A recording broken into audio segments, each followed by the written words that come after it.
urimo kunyumva bitari ibyo inzego zibikore kuko ibingibi biri gukorwa aya masaha ntabwo bigira ingaruka kuri ya mpano gusa. Usanga bari kuvuga kuri ya mpano kuko ngo ni umuhanzi ariko ntabwo bareba ingaruka bigira kuri aba bakobwa bakuru abana b'abakobwa bikorerwa. Turi kumwe. Njyewe iyi video icyo yamfasha ni uko abantu bamenya ko ibintu bya ya mpano simbirimo n'ibindeba. Ntabwo turanga kubera Dumba. Oya njyewe ndi hano kubera njyewe. Ntabwo turanga kubera wowe, turi hano kubera ibi bintu byagiye, ibi bintu bidakwiye turimo gukorenga kugira ngo igikorwa gikorwe. Ndumugerageze kunyumva. So ibi ngibi biriya byamerwe cyo wenda nk'umuntu uvuga ngo warababaye, it's up to you. Ushaka kubivuga gutyo. Ariko njyewe icyo ndi kuvuga kugeza aya masaha erega nituza gukurikira mu itegeko ibi ngibi twibutse ko ibi ngibi ya mpano yakoze, urimo kunyumva byo kongera gufata amashusho yandi, ntabwo ibi ngibi ya mpano ibi bigize icyaha. Mujye munebyuka amategeko y'igihugu, ntabwo bigize icyaha. Style mu byibuke, ntabwo numvise uvuga ko ari we yayasakaje noneho. Ntukira amagambo mu kanwa. Wabivuze kuri Twitter. Kuri Twitter ugerageze kumva amagambo navuze ngo yende ko hari umuntu wari ufite email ye ari muri gereza. Cyo ni kibazo nawe ugomba kwibaza. Yasohoye nde?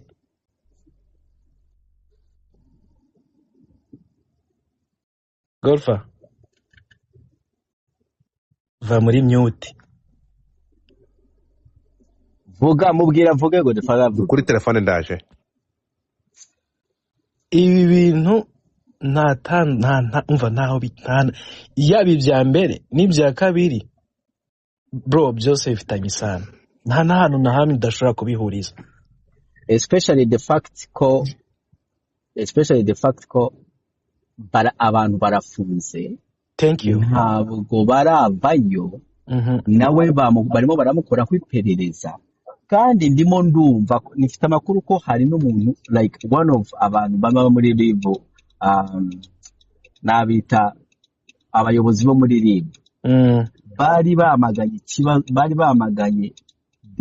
the fact ko barimo barafunga abantu. Mbese hari umuyobozi umwe muri RIB we yumvaga ko ya mpano ari we yanafunga, ahubwo bari abakarekurwa kubera nyine byari bimeze nkaho bitari fair. Urumva niko mbyumva, ariko nyine ntago nuko abantu bagenda babivuga. Biriya bintu byo kwifata video hari igihe biba addicted no ku muntu. Kandi njye nigeze kwibonera ikiganiro kwa Irene y'amano arimo aravuga ukuntu ngo hari ukuntu wafata aka video ngo kakagutunga. Yarabivuze pe, iyo video sinzi na hari umuntu wayibonye. Ubwo rero we yaravuze ngo hari ukuntu ngo wafata ngo ari video wakifata wambaye ubusa ngo y'amasegonda make gikagutunga igihe. Wallahi Dumba ibyo bintu yarabivuze y'amano pe. Ahubwo rero ikintu ni kimwe, y'amano ubwe natubwire niba acuruza kuko wasanga anacuruze bibaho. Dumba wiseka bibaho. Ashobora kuba n'umusitari abantu baramuzi ashaka kumenyekana. Ni ibintu bisanzwe. None se ashaka wenda gukurikirwa cyane cyangwa ashaka kwinjira muri no system y'abantu bakina za prono. Za prono tugira umunwa muremure tubigendeyemo. Ubwo rero ubwo ibintu biratandukanye. Niba umuntu abizi neza ko iyo case ari we iriho, icyo ni ubwe arabizi. Sinumva ukuntu yari gufata video akavanga yishyiriye hanze, ahubwo afite amaparite episode. Nibyo navuze kuva kera hose. Iyo mpamvu nabwiraga Dumbuza Godfather tubabarira muzamure hano hejuru atubwira ikiri kubimutera.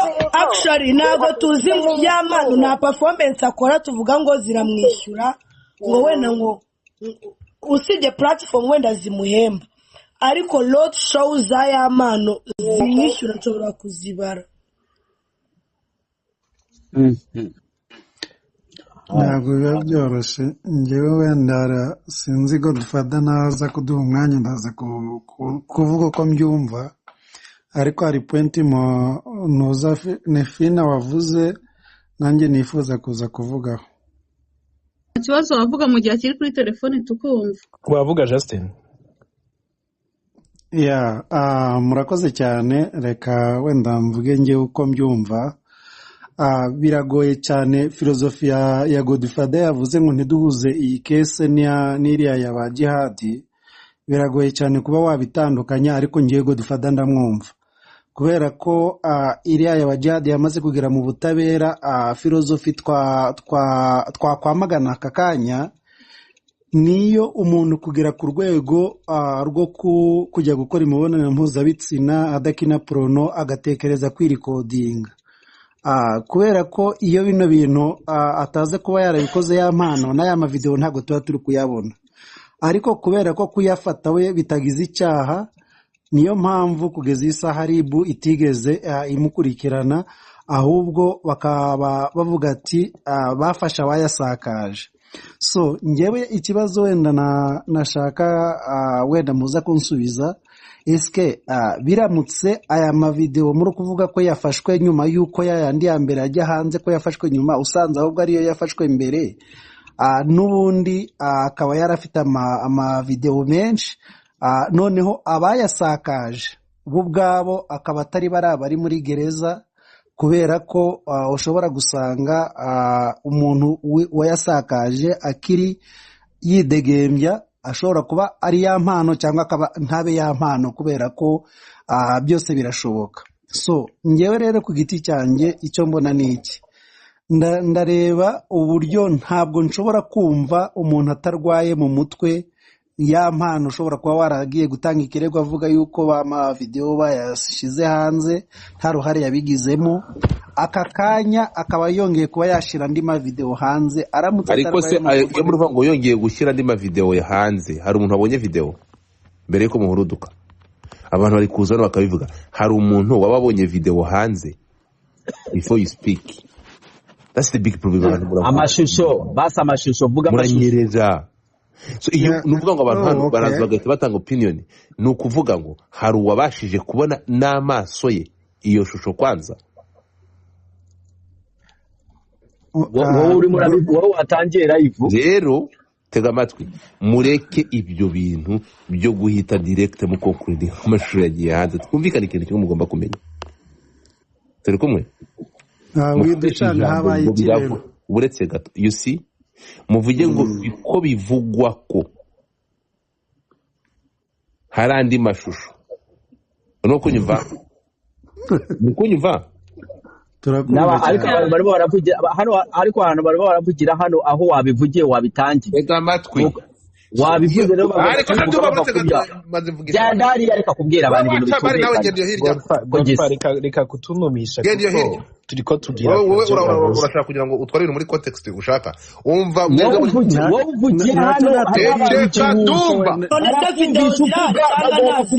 ndakubaza. Ceceka ko ntabwo muri wese ntawayibonye. Reka mbahereza umurongo bagendera. Ariko wayibonye twe turavuga ibyo wavuze. Wayibonye amaso yanjye. Oya mureka duhe wayibonye twe turavuga ibyo wavuze. Bityo Mike twumvikane. Nimutanga ibitekerezo byanyu mukoresha amagambo ngo ko hari amashusho yandi yaba yagiye hanze ya nkurikije amagambo Godfather yavuze. Brother, if you don't understand me, please. Ntabwo. No, ariko Godfather ugiye kudutamika amagambo. Ntabwo ngiye kuyabatamika udashaka kuyavuga arayareka. Kenzo, ayo mashusho wayabonye? Twe turiko tugira ku byo wavuze wewe kandi amatwi rero wumvi. And right now you ask me ukurikije kuri video wabonye. Amatwi. Vuga ngo nkuko bivugwa ko hari amashusho yandi cyangwa nkuko Godfather ari kubivuga, ariko reka kuvuga ngo muhite mukonfirmera nko muyabonesha amaso yanyu. Ibi biraza kubafasha. Urimo kunyumva? Ibi bintu nibiza kwitwa igihuha bize kubazwa Godfather wenyine. Oya turavyemeye baze kwitubaza natwe. Urimo kunyumva? Nuko bikora. So reka kuza kuvuga rero ngo andi mashusho nyiri ubwite none ngo amaze kuvuga ko ari ya mpano yashyize hanze. Sinzi uko icyo kintu.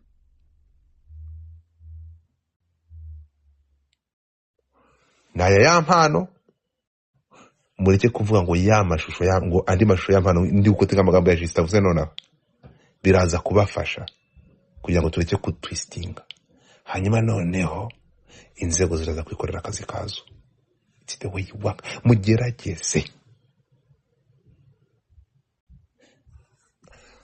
ugarutse wahindutse gahindukiza igifu ugarutse wahindutse nibyo kubitwe ntabwo uzi umuntu ari kuvugana nawe ninde narindi kuvugana n'umuntu uretse gato narindi kuvugana n'umuntu uri kurwana kugira ngo ari kwibura kuri hano kuri ntuza none kurwana no kugira ngo abashe kwandika ngo ntari kutubona nibyo nari nibereyemo nibyo narindi kumubwira. Ese Dumba wowe hamagaye y'amano ugiye kumubaza iki? Ceka wa mugore we nta mugore uvuga mu bagabo batamuhaye ijambo. Jesus. So tugende gato yari kumvikana muri iki kintu. Ntabwo ari uko bikora. So umaje Justin wowe ukira ahangaha.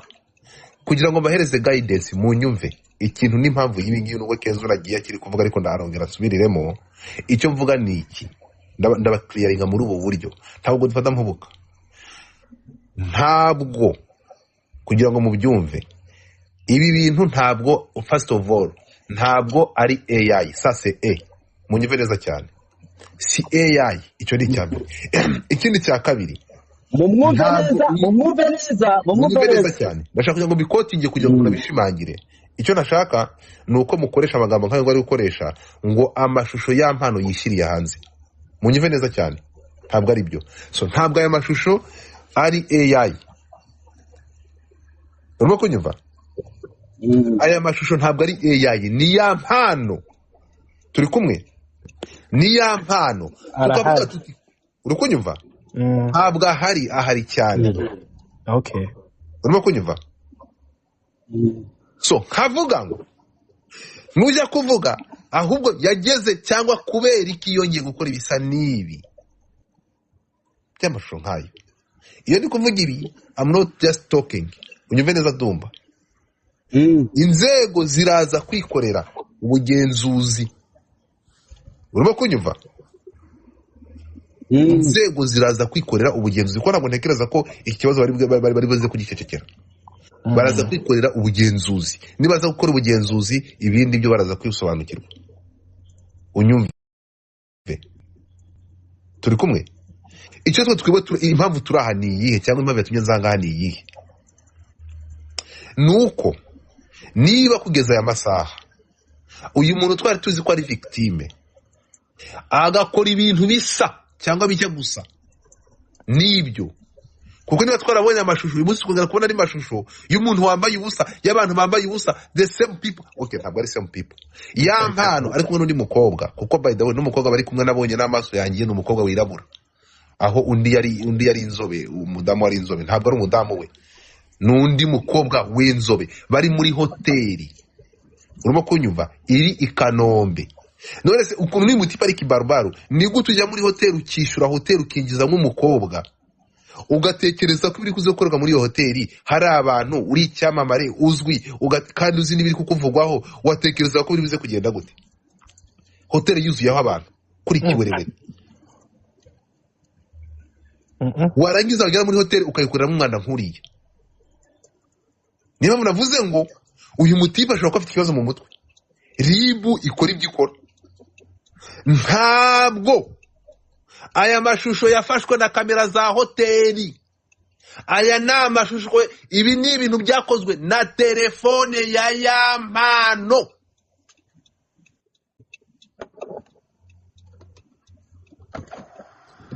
muri kunyumva ni telefone ya yampano ku giti cye bwite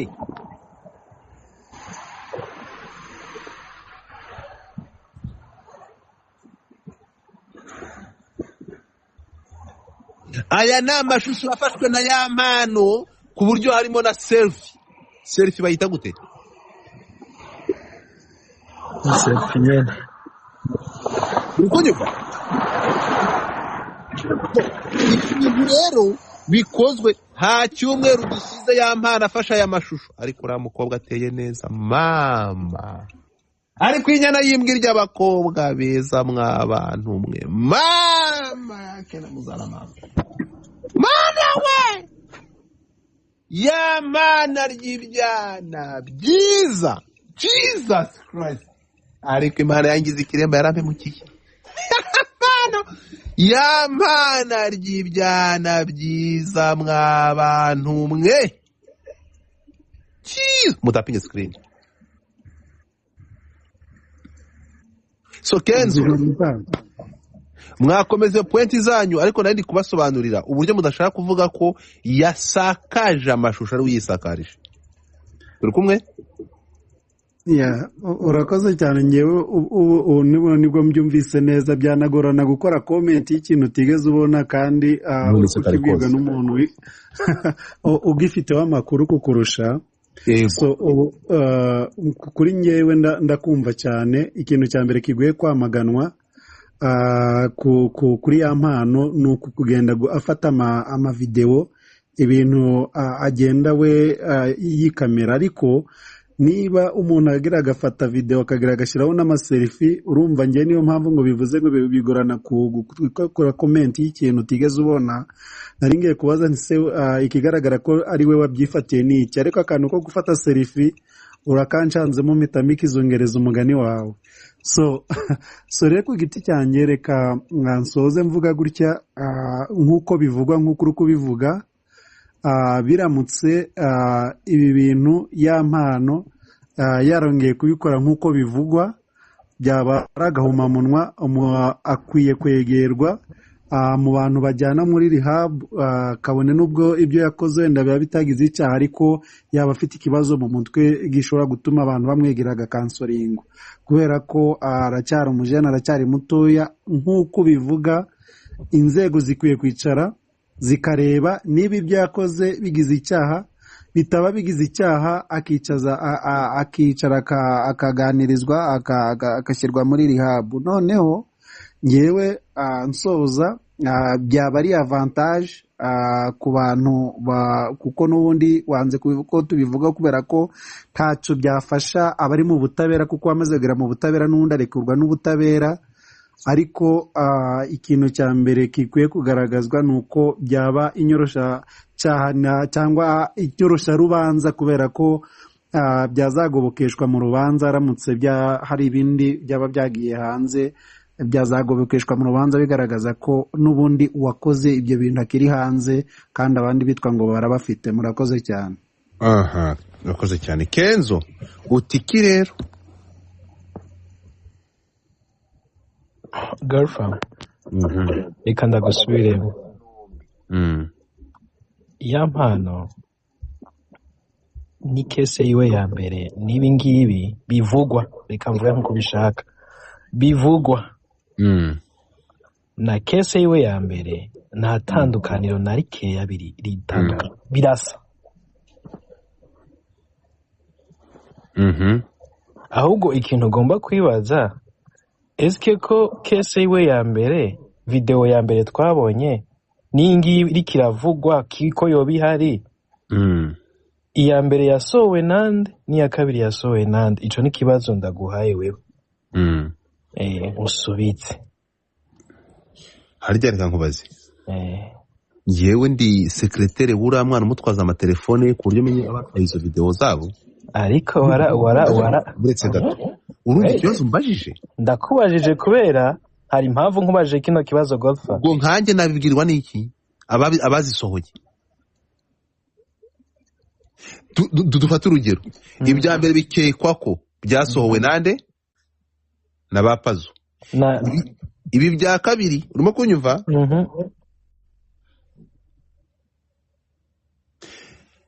Yagiye kubikorera kuri hoteli. Uri kunyumva? Ariko ajya kuri hoteli kandi nkuri gishyushye yuko ibya mbere byasohowe, bahabona hazanye n'umukobwa w'ikizungerezi. Urimo kunyumva? None twabwirwa n'iki ko ibingibi ibya mbere byo ubwo ya mpano ni uzo wabisohoye? Ya mpano ni uzongera gusobanura nkuko ari we wavuze abasohoye ibya mbere, ibi bibaye mu minsi tatishize, nawe araza kutubwira ababisohoye. Ni ubizi. Twe twabigirwa n'iki? Uravuze ngo yagiye muri hoteli kandi kamera